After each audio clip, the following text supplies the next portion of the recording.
ఈరోజు అయితే మనం జాండీస్ గురించి అయితే తెలుసుకుందాం. మొదటగా మీరు నా ఛానల్ని ఇప్పటి వరకు సబ్స్క్రైబ్ చేసుకున్నకపోతే సబ్స్క్రైబ్ చేసుకోండి. జాండీస్ డెఫినేషన్ చూడండి. Jaundice is defined as yellowish discoloration of skin, hands, mucous membrane because of excess bilirubin production. Okay, అంటే జాండీస్ అనేది ఎల్లోవిష్ డిస్కలరేషన్ ఆఫ్ స్కిన్, అంటే స్కిన్ అనేది ఎల్లోవిష్గా మారుతుంది. హ్యాండ్స్ అండ్ మ్యూకస్ మెంబ్రెన్ కూడా ఎల్లో కలర్లోకి మారుతుంది. దేనికోసం? Because of excessive bilirubin production. Bilirubin బాడీలో బిలిరూబిన్ అనేది ఎక్కువగా ప్రొడక్షన్ అయినప్పుడు, ఎక్కువగా ఉత్పత్తి అయినప్పుడు మనకు ఈ సిమ్టమ్స్ అంటే ఈ విధంగా అవుతుంది. అండ్ ఇక్కడ చూస్తున్నాం కదా, for a normal person the bilirubin level అనేది 0.3 నుంచి 1.3 mg/dL అనేది ఉండాలి. If the bilirubin levels exceeds beyond 2.0 mg/dL then a condition like jaundice can be seen. Okay, అంటే ఇది అనేది నార్మల్ రేంజ్.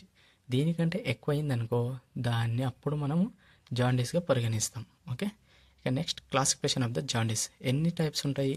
ఒకటి హిమోలైటిక్ జాండీస్, దీన్నే మనము ఫ్రీ హెపాటిక్ జాండీస్ అని కూడా అంటాము. ఓకే, సెకండ్ వన్ వచ్చేసి హెపాటోసెల్యులర్ జాండీస్ అని అంటాము. అండ్ నెక్స్ట్ వన్ వచ్చేసి కొలెస్టాటిక్ జాండీస్ అని అంటాము. దీన్నే మనము అబ్స్ట్రక్టివ్ జాండీస్ అని కూడా అంటాము.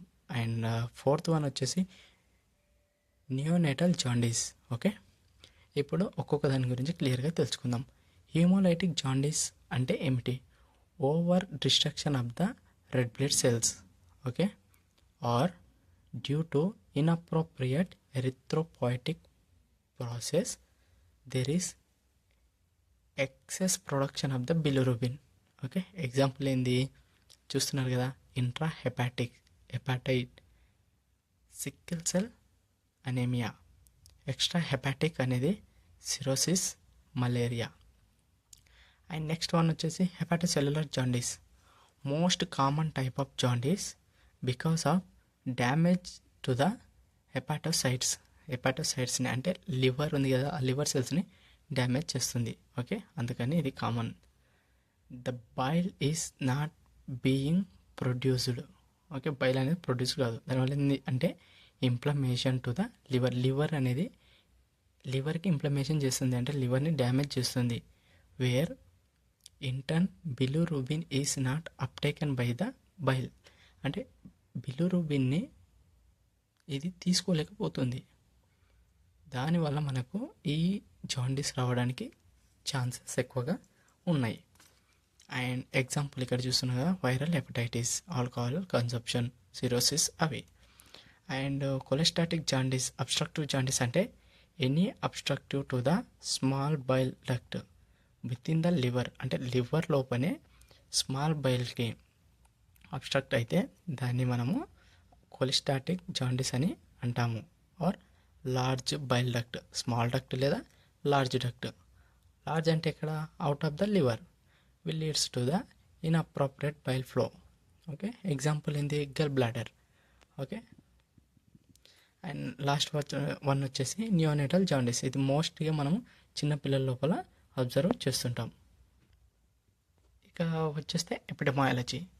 ఓకే, జాండీస్ ఒక ఎపిడెమాయాలజీ ఏంటంటే neonatal jaundice is very common type which is seen in the new borns, అంటే చిన్న పిల్లల లోపల ఈ నియోనేటల్ జాండీస్ అనేది మనము ఎక్కువగా అబ్జర్వ్ చేస్తాం. This incident and prevalence of the haemolytic jaundice is common in females లోపల హీమోలైటిక్ జాండీస్ అనేది కూడా incident and prevalence. Okay,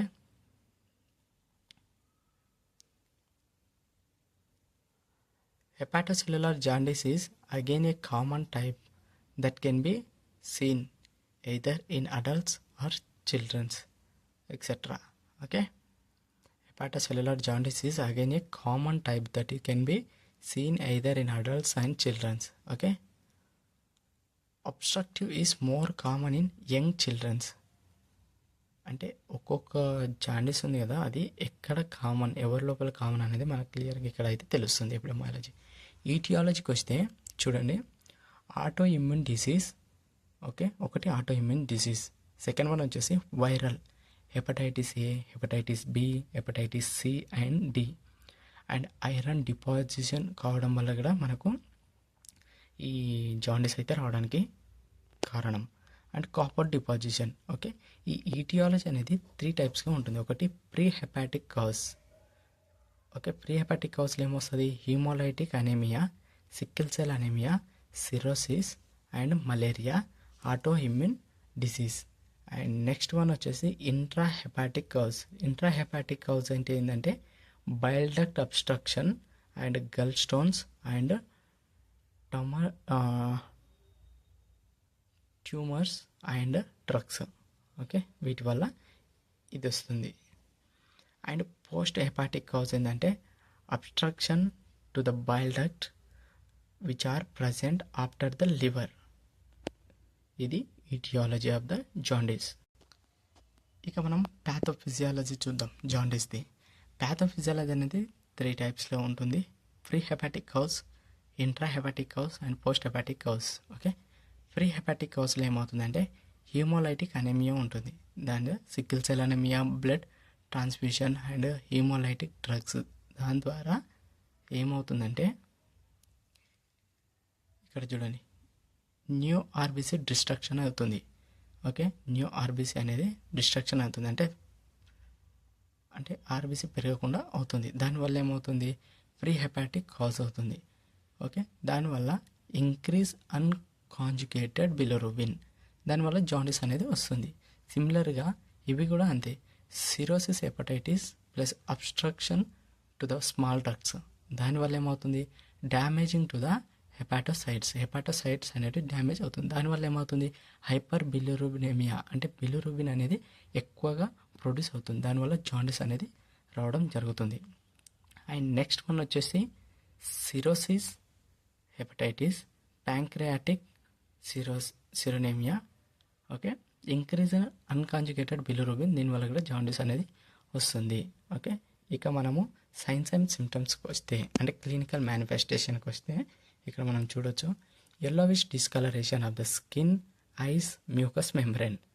okay, అంటే skin, eyes and mucous membrane అనేది మనకు yellowish కలర్లోకి చేంజ్ అవుతాయి. డార్క్ కలర్డ్ యూరిన్ అనేది మనకు వస్తుంది. లైట్ కలర్డ్ స్టూల్స్ అబ్జర్వ్ చేయొచ్చు. నాసియా అండ్ వామిటింగ్ అనేది ఉంటుంది. అనరెక్సియా ఉంటుంది. పెయిన్ ఇన్ ద అబ్డామెన్, కడుపు నొప్పి వస్తుంది. అండ్ సమ్టైమ్స్ హెడేక్ కూడా ఉంటుంది. దీనికి డయాగ్నోసిస్ ఏముంటుందంటే లివర్ ఫంక్షన్ టెస్ట్ అనేది పక్కా చేయాలి. ఎందుకంటే మనకు జాండీస్ అనేది లివర్కి సంబంధించిన లివర్ ఫంక్షన్ టెస్ట్ చేయాలి. Need to check for any viral infection, ఏమైనా వైరల్ ఇన్ఫెక్షన్స్ ఉన్నాయా, ఏమైనా ఇన్ఫెక్షన్స్ ఉన్నాయా అనేది కూడా మనం చెక్ చేసుకోవాల్సి ఉంటుంది. And ultrasound of the liver చేయాలి. అల్ట్రాసౌండ్ ఆఫ్ ద లివర్ కూడా మనం చెక్ చేసుకోవాల్సి ఉంటుంది, జాండీస్ ఉందా లేదా అని చెక్ చేసుకోవడానికి. అండ్ నెక్స్ట్ వన్ వచ్చేసి సిటీ స్కాన్ అండ్ ఎంఆర్ఐ చేయాల్సింది ఉంటుంది. అండ్ బయాప్సీ కూడా చేసుకోవాల్సి ఉంటుంది. అండ్ సిబిపి, ఎలక్ట్రోపోనిక్, ఇది ఏం అవసరం లేదు, ఇక్కడ వరకు అయితే పక్కా చేసుకోవాలి, అది డయాగ్నోసిస్. ఇక ట్రీట్మెంట్ చూస్తున్నట్టయితే ఫోటోథెరపీ, ఇది చిన్నపిల్లలకి మనం అబ్జర్వ్ చేసి ఉంటాం ఫోటోథెరపీ. అండ్ బ్లడ్ ట్రాన్స్ఫ్యూషన్ అనేది చేసుకోవాల్సి ఉంటుంది ఒకవేళ జాండీస్ వస్తే. అండ్ నెక్స్ట్ వన్ వచ్చేసి supplementation with the vitamin K అనేది తీసుకోవాల్సి ఉంటుంది. And also deoxycholic acid 300 mg per 2 times in a day. Okay, antiviral drugs, ఏమన్నా మనకి ఇన్ఫెక్షన్స్ ఉంటే అవి యాంటీవైరల్ డ్రగ్స్ అనేది అసెక్లోవిర్, ఇలా డ్రగ్స్ అయితే తీసుకోవాల్సి ఉంటుంది. అండ్ ఫోలిక్ యాసిడ్ సప్లిమెంటేషన్ కూడా మనం తీసుకోవాల్సి ఉంటుంది. అండ్ లివర్ ట్రాన్స్ప్లాంటేషన్, ఒకవేళ సివియర్గా అయ్యే లివర్ డ్యామేజ్ అయితే మాత్రం లివర్ ట్రాన్స్ప్లాంటేషన్ అనేది తీసుకోవాల్సి ఉంటుంది. హెప్ట్రల్ ట్యాబ్లెట్ కూడా మనం తీసుకోవాల్సి ఉంటుంది, ఎందుకంటే ఇది లివర్ ప్రొటెక్షన్ది.